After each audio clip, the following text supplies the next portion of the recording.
Hello there. Today I'm very full. I'm going to talk about something that is very close to my heart. We're going to talk about relationships.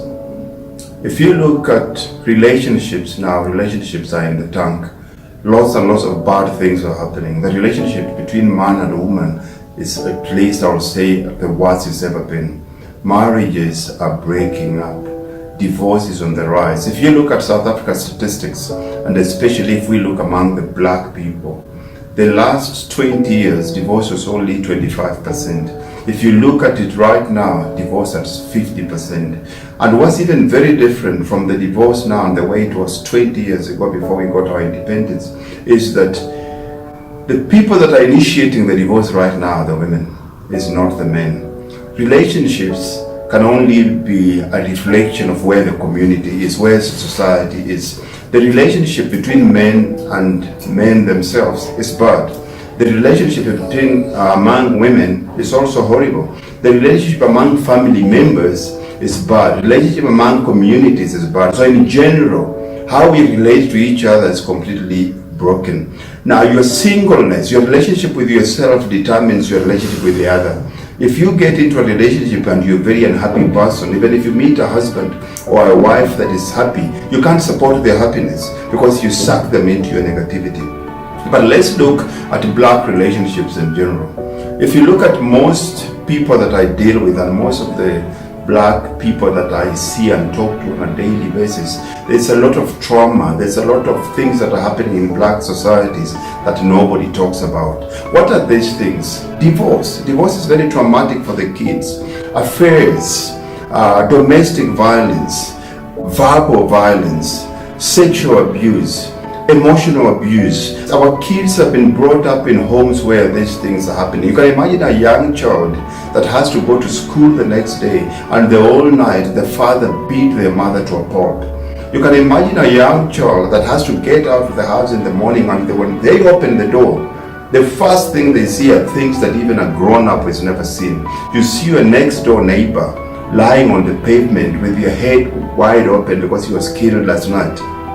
You have to jump over this person and then you have to go to school. You get to school, you can't even really talk. The teacher asks you, what's wrong with you, Sibusiso? What is wrong? You say, I saw my neighbor dead. Now because most of us, we like to hold our pain on or we do not discuss it, the teacher said, it's okay, you'll get over it. Just take out your mathematics books and let's see, where were we yesterday? Now can you think when you're in trauma?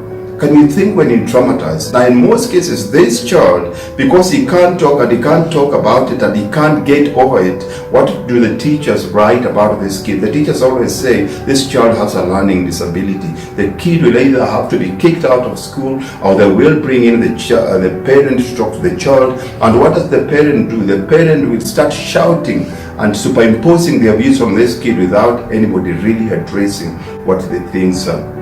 Now these are pain, and as black people, we don't discuss our pain. What happens next? You leave the pain in for so long, this pain becomes too big. The longer you hold on to it, the bigger it becomes. It reaches a point where it becomes a beast with eight heads. Now the next thing, because you've been holding on the pain for too long, when it seeps into your spirit, this becomes anger. Now, people with deep pain are very angry people. If you look at violence among black people, it's very high. Why? Because you're a very angry person. You're angry at the parents, the father that left your mother. You're angry at the mother that left your father. You're angry at your father that used to beat your mother. You're angry at your neighbor that killed your dog. We're angry at all these things. That we've never been to therapy because we don't believe in therapy, and most black parents don't believe in therapy because we're so afraid that if a kid goes to therapy, it's going to discuss what's happening at home and we're going to be in trouble. Now anger, to deal with it, because you can't live this life full of anger, now it builds into addiction. What is the most common addiction among people in the common society? The first one is drugs. The second one is alcohol. The third one, in most cases, is relationships, sex. But the most common big addiction to most abused black women is church. Whatever church you go to is full of abused black women. They run from reality and they keep on going to church hoping that that will pacify. I mean, an addiction is a pacifier. It's something that makes you feel good in the moment, but the reality of the matter is the problem is still there. Now, how do we solve, or how do we get rid of the addiction? To get rid of the addiction, you need a motivator, a resolve, a why, a very strong, compelling why it has to get better. Now, for you to do that, it means first and foremost, you have to take responsibility. Now, the society that we live in, it means if you take responsibility, it also means you're at fault. That you have to agree whatever happened was wrong and I was wrong. Now, the responsibility of facing your pain is you have to face your pain again. Nobody wants to face that pain. Then we go back to what? We go back to addiction. Now, responsibility here, you're going to have to look at it in whichever way. Your father abused you sexually. Your mother was a bad mother. Your father walked away from you, walked out of the home, and you guys grew up without a father figure. All those things, yes, you can blame them. You are allowed to blame them. You are allowed to blame those people that have abused you. You are allowed to blame those people that have walked out of you. You are allowed to blame those people that have hurt you. But still, at the end of the day, you still have to take responsibility for your life. Because if you do not take responsibility, automatically it means you become a victim. How do you let something that happened to you when you were 2, 3, 4 years control you for the next 60 years? Why do you have to live with that pain? Now, to take this responsibility, it means you have to take action. Now, we all understand the grieving stage. There are a couple of things that we go through when you're going grieving. And when you're facing your pain, it means there's something that has to die. You have to be born again. What dies here? If you look at the grieving stage, the first thing when somebody tells you, somebody does something that you don't believe is happening, somebody tells you that somebody that you know is dead, a terminal illness, catch your lover cheating, the first thing that you get into is shock. You can't believe it happened. Somebody calls you and says, so and so died. You go home, your spouse tells you, I want a divorce. You walk into a motel room and you find your spouse is somebody else. You get into shock. You can't believe it happened. The minute you move from shock state, you get into denial. Because the way our brains have been created, our brains do not want us to be in pain. They always have to protect us against pain. And to protect us against pain, they'll always give you a different perception. Your reality is of the perception of what you want it to be. But the minute from denial, somebody calls you and says so and so is dead, you say, you get into shock on that phone. The next stage is there, you say, no, there's no way they died. Or you come home, they tell you I need a divorce. You get into shock. And then the next thing that you do, you say, why? This can't be happening. I never imagined myself getting divorced. The third stage, you get into the bargaining stage. If it's death, you start to bargain. Who do you bargain with when somebody you love dies? Or if somebody you love just all of a sudden expires off this earth? The first person you bargain with, you either bargain with a dead person, you start saying, you know what, you can't be dead because the last time we met, the last time we parted on very negative terms. I didn't say sorry. I didn't tell you I love you enough. Or you start to bargain with God. You start asking God, please, just give me one more day with this person. Please bring her back. Please bring him back. The minute you've gone past that, the next stage is acceptance. Acceptance is a very hard stage for most people because with acceptance, the minute you accept that I've been divorced, the minute you accept that my partner cheated on me, the minute you accept that so and so is dead, you get into a very deep depression because now reality has really hit you. Now, most people, they get into depression, the first thing they do, you go back into denial because you can't believe depression is pain. Or you start taking medication and you do that. Now, how long does it take to get over a relationship? How long does it take for you to get over somebody that you love dying? There's no timeline.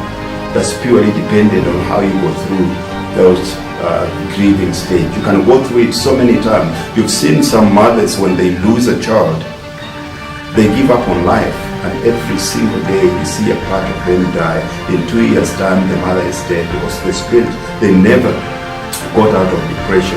Now, for us to be able to do that, accepting responsibility It's a very big part. And for us as black people, there are two ways for us to take responsibility. The first thing that we have to do, first, we have to start to glorify our old people. Most of us don't spend enough time with our old people. We are a society right now where we look at our old people as leftovers. Nobody wants to spend time with them. They've become the forgotten generation. Nobody spends time with them. Nobody takes care of them. Nobody supports them. We leave them now. We are only where we are as human beings because of passage of wisdom.